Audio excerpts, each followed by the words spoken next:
Devotees across Nepal and abroad are celebrating Krishna Janmashtami today, the annual festival of Hindus to mark the birth of Lord Krishna, who is regarded as the proponent of the three principles of Jnana Yoga, Karma Yoga and Bhakti Yoga. Good morning, I am Prarambha Dahal. Let's begin with the main stories. Hindu devotees observing Krishna Janmashtami to mark the birth of Lord Krishna today throng Krishna temples from early morning to observe the festival. The lower house endorses the citizenship bill intact without reconsideration. Main opposition CPI-UML opposes the government's move to forward the bill unchanged.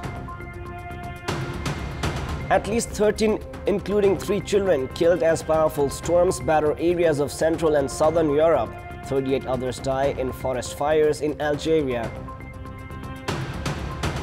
And world number 1 Daniil Medvedev of Russia secures a straight sets win over Canadian Denis Shapovalov, moves to Cincinnati Open quarterfinals to play American Taylor Fritz. Devotees across Nepal and abroad are celebrating Krishna Janmashtami, the annual festival of Hindus to mark the birth of Lord Krishna. Hindus believe Krishna to be one of the incarnations of Lord Vishnu and is also regarded as the proponent of the three principles of Jnana Yoga, Karma Yoga and Bhakti Yoga. Vishnu is one of the main deities of the Hindu trinity along with Lord Shiva and Brahma. According to scriptures, Lord Sri Krishna was born at midnight on the 8th day of the dark fortnight of Vadra as per the lunar calendar during the Dwapar era.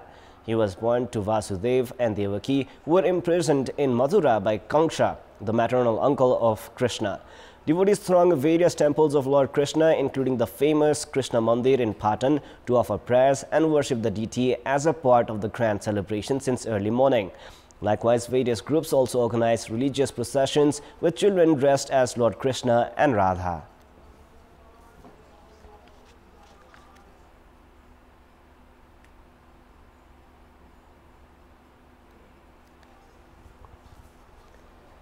The meeting of the House of Representatives yesterday endorsed the Citizenship Act intact. The President had earlier sent the bill to the Parliament seeking reconsideration on various clauses of the bill. President Bidya Devi Bhandari last Sunday had attached 15-point concern while sending the bill back to the Parliament, raising serious concerns over 9 of the provisions in the bill. The First Amendment Citizenship Bill was, however, endorsed with a majority at the House session. 135 votes were cast in favor of the bill, while 60 votes were against it. The House Speaker Agni Prasad Sapkota immediately announced of the bill's endorsement. Earlier, Home Minister Balkrishna Khan had tabled the Citizenship Bill, First Amendment, to be endorsed intact. This followed main opposition's demand for the division of votes. The bill, in the face of the majority, was eventually endorsed from the Parliament, despite all the objections raised by the main opposition. CPI-UML during the discussion had demanded that the bill should only be endorsed through a consensus and had also emphasized on the endorsement through a unanimous vote. Main opposition CPI-UML has also objected to the move of endorsing the bill without any changes. With the opportunity of earning while learning, the trend of Nepali students leaving abroad is on the rise.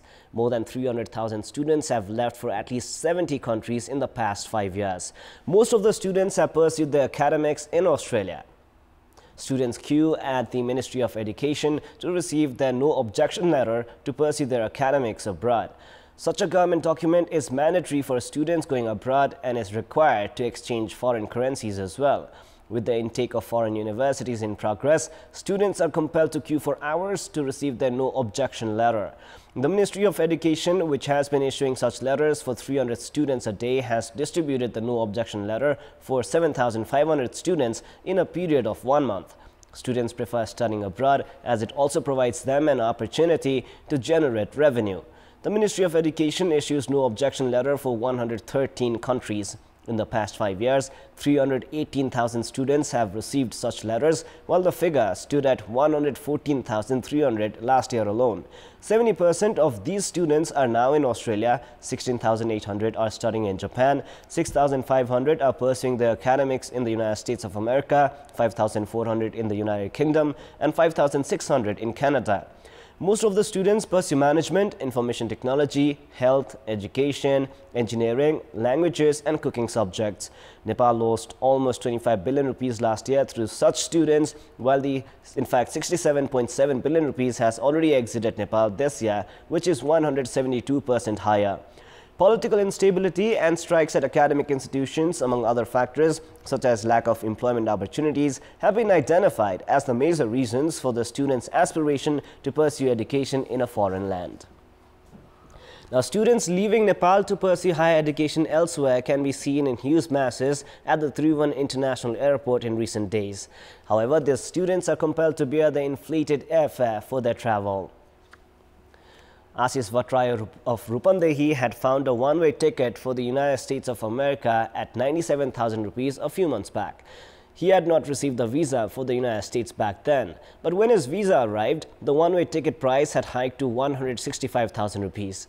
Vatrai is now compelled to fly at the higher airfare, but says that his friends have paid up to 300,000 rupees for the tickets. Other students leaving for Australia share a similar plight. Previously, two-way tickets for Australia used to be available at 120,000 rupees. But now, the students are compelled to pay around 210,000 rupees just for a one-way ticket to Down Under. On average, 60 international flights are held from Nepal every day.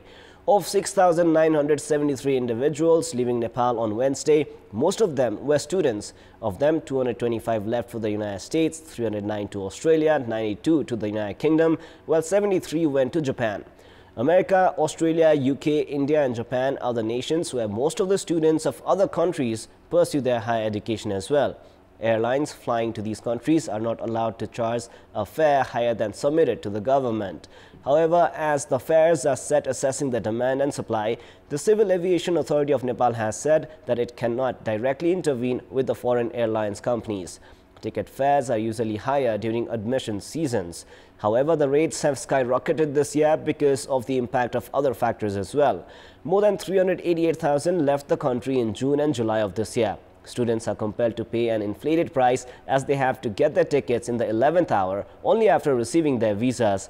There is a general call on the government to address the issue at the earliest. Now, in our Public Voice segment, we've asked in several provinces what leads to the exodus of Nepali nationals in the name of higher education. Let us now take a look at what they had to say. Public Voice. पढ्नुको भन्दा पनि वहाँ गएर आफूले आफ्नो आर्थिक स्थिति राम्रो बनाउने सोचले जानुहुन्छ। यहाँको एजुकेसन पनि अलिकति लो नै छ अरु बाहिरको हेर्यो भने अर्बौं रुपैयाँ विदेशतिर गइराखेको छन्। देखासिखी गरेर पनि उतैतिरको फरेनतिरकै पढाइ उनीहरुको लागि इफेक्टिभ जस्तो लाग्छ। आफ्नो राम्रो रोजगारको लागि पनि बाहिर जाने गर्दछ। शिक्षा पनि राम्रो छैन, शिक्षाको दिने फ्यासिलिटिजहरु पनि राम्रो छैन। एजुकेसन पनि र साथै हामीले कमाउन पनि जान्छ। कम्तीमा विदेश गएपछि रोजगारी पनि मिल्ने, पढ्न पनि दुईटा उच्च शिक्षा अध्ययन पनि हुने। राजनीतिक अस्थिरता र बेरोजगारी जस्तो लाग्छ। नेपालको सरकारी सिस्टम जिम्मेवार छ।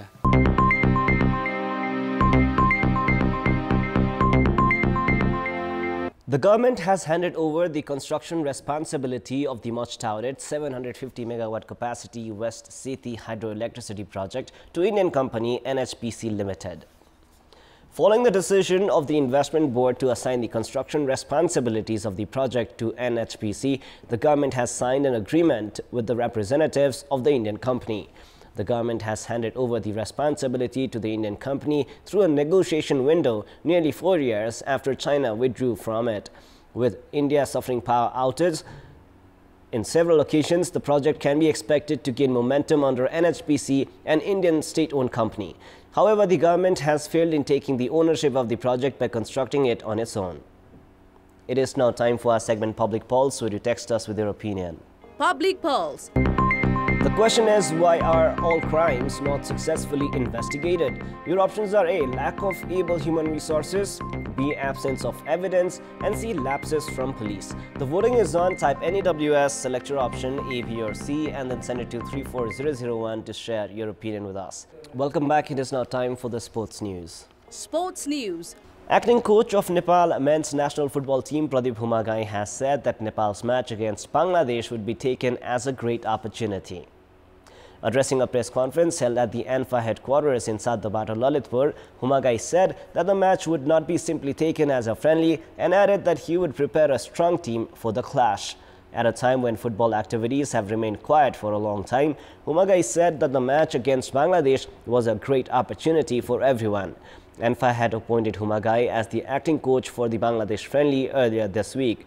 Yugal Kishore Rai was appointed the assistant coach, while Binod Dongol is shouldering the responsibility of the goalkeeping coach.